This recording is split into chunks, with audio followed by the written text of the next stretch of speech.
Rádio Mensagem da Cruz passa a apresentar Vale de Baca, um testemunho de fé e fidelidade a Deus em meio à adversidade. Começa agora aqui em nossa programação Vale de Baca, com Maristela Gandra.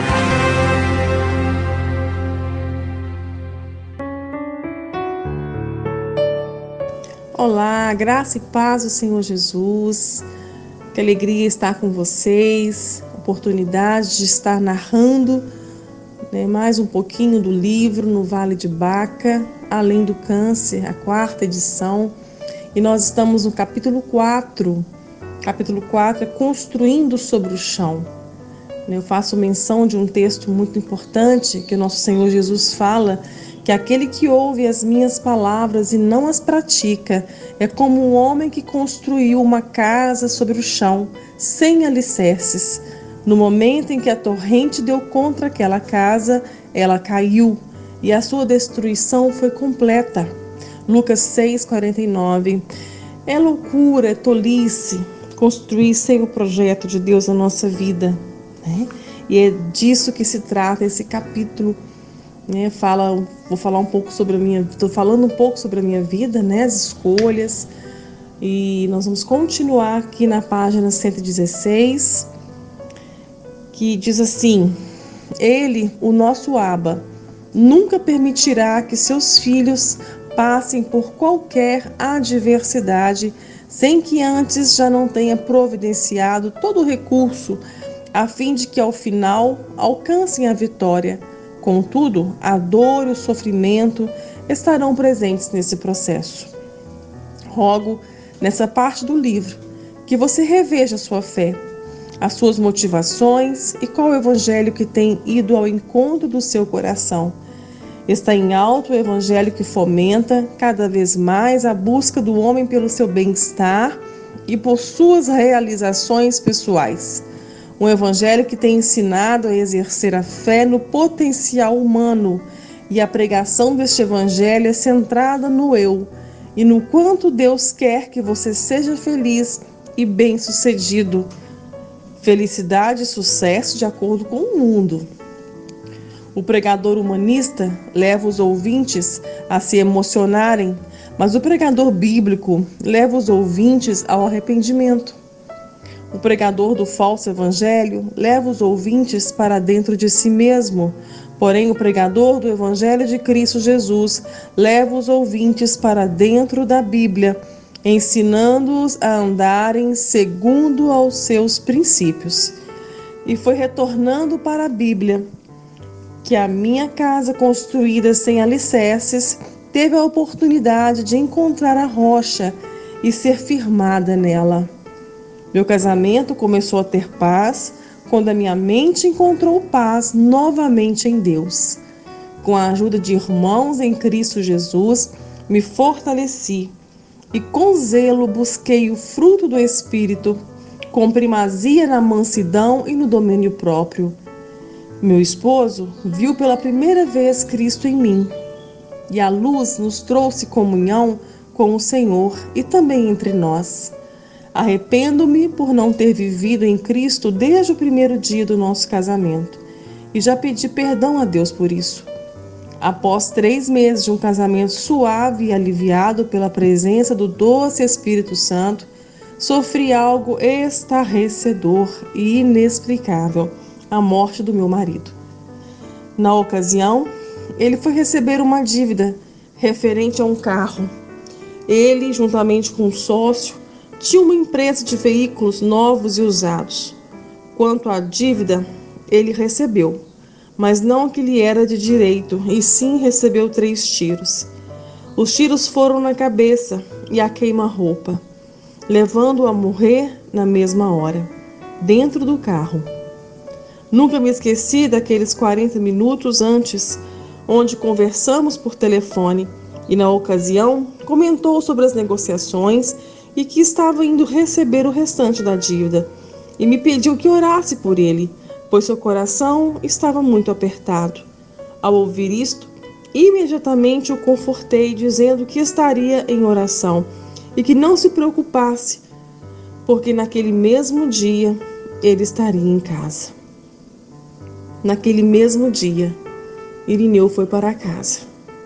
A maravilhosa graça de Deus o salvou, ainda que não houvesse vivido sua vida em Cristo. Estava consolada por saber que ele estava bem. Entretanto, o meu desespero foi inevitável, e no dia da sua morte, gritei por Deus e com ele. Estava furiosa, perguntava em alta voz o porquê de ter o levado no melhor momento de nossas vidas, e com um punho fechado esmurrava a parede. Estava descontrolada, enraivecida, assustada demais, diante de um crime tão bárbaro e por um motivo tão fútil. Lembro-me que naquele ano havia voltado aos estudos e o meu sonho era cursar o direito e exercê-lo na área criminal. Antes que o ano acabasse, desisti completamente daquele sonho. Estava decepcionada com a maneira que a justiça local lidou com o crime. Fui forçada a crescer da noite para o dia e enfrentar com apenas 20 anos de idade, faltando um mês para completar 21 anos, um mundo para o qual não fui preparada. Com a morte do marido, me tornei o espólio de suas dívidas, as quais não eram poucas. Queremos continuar nessa leitura, nessa história dramática, mas com muito ensino, com experiências profundas, experiências que foram pedagógicas e me ensinaram muito sobre realmente confiar e descansar em Deus. Nós vamos continuando com a nossa leitura. Estamos vivendo aqui um momento bem dramático, marcante na minha vida.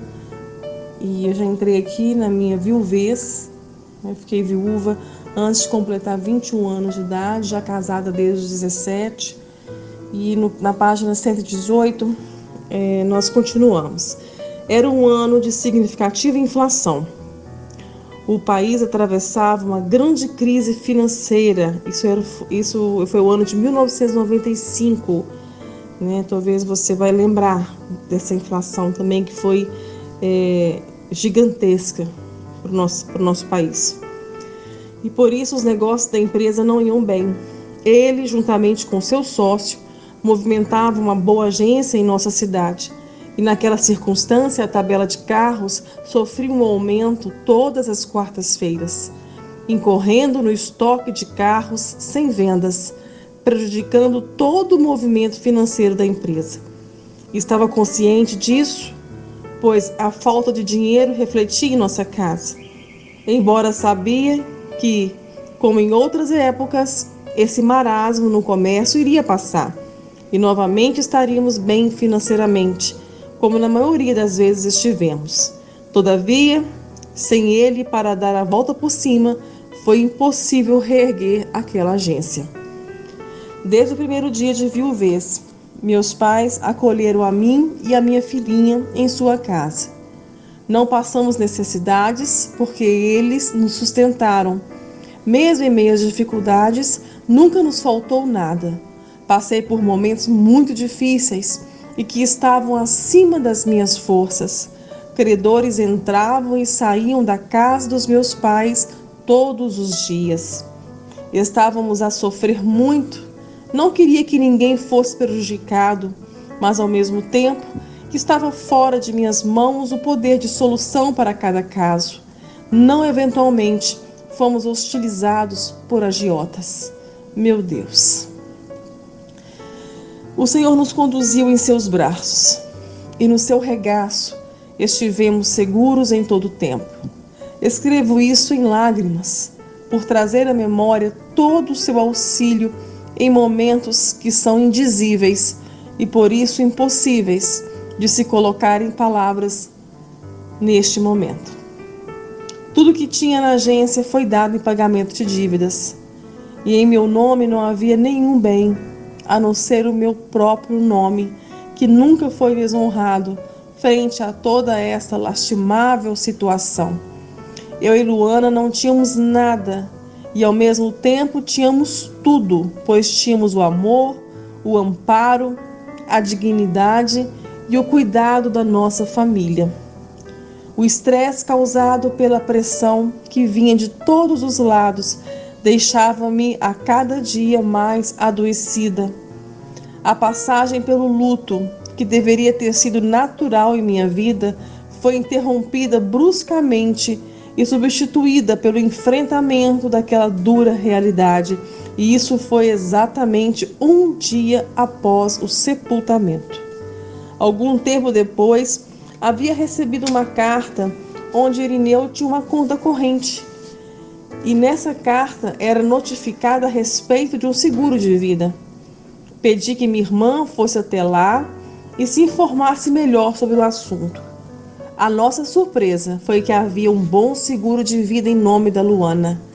Era quase inacreditável, em meio àquela tormenta, receber uma notícia desta. Tal notícia nos trouxe esperança e renovou as nossas forças. E aqui eu vou falar sobre o Deus do antes. É um termo que eu uso muito nas minhas ministrações e é o Deus que eu tenho conhecido. E é o Deus que providencia antes. Ele sabe tudo antes, Ele ama antes, Ele cuida antes, né? Então nós vamos continuar aqui na página 120. Quando a Luana estava com 5 meses de vida, aí eu volto um pouquinho na história, né? Para vocês entenderem melhor agora a respeito dessa providência divina, né? Quando eu vim a saber desse seguro de vida em meio a uma devastação total financeira na minha vida, né? E chega então essa carta do banco informando que havia esse seguro. Então o Deus do antes, olha como que ele planejou isso antes, coisa maravilhosa. Quando a Luana estava com 5 meses de vida, um amigo nosso levou meu esposo a este banco para fazer um seguro de vida em nome dela. Desde aquele momento, Deus cuidava de cada detalhe e o fato de não ser em meu nome fez com que aquele seguro fosse preservado, pois mesmo em nome da Luana, fui orientada para retirá-lo, passando o imóvel de menor valor pelo valor total que havia no banco. Segui a orientação que me foi dada e fiz isso no intuito de pagar as dívidas que ainda restavam, embora não fosse minha responsabilidade, uma vez que eu não tinha nenhum bem e não tinha feito nenhuma dívida, porém queria ter paz. Então amanhã nós vamos continuar, né, seguindo essa história e vocês vão ver que a providência de Deus, como ela se aplica na vida dos seus filhos, né? Deus tem a sua forma, a sua multiforme graça, né, de fazer isso na vida de cada filho. Que Deus abençoe. Você acabou de ouvir mais um áudio leitura do livro No Vale de Baca, Além do Câncer, 4ª edição. Convido você a adquirir o seu exemplar entrando em contato conosco pelo WhatsApp 31 985 26 8508. Nós enviamos para todo o Brasil e fora do Brasil. Deus abençoe a sua vida. Obrigada. A Rádio Mensagem da Cruz apresentou Vale de Baca com Maristela Gandra.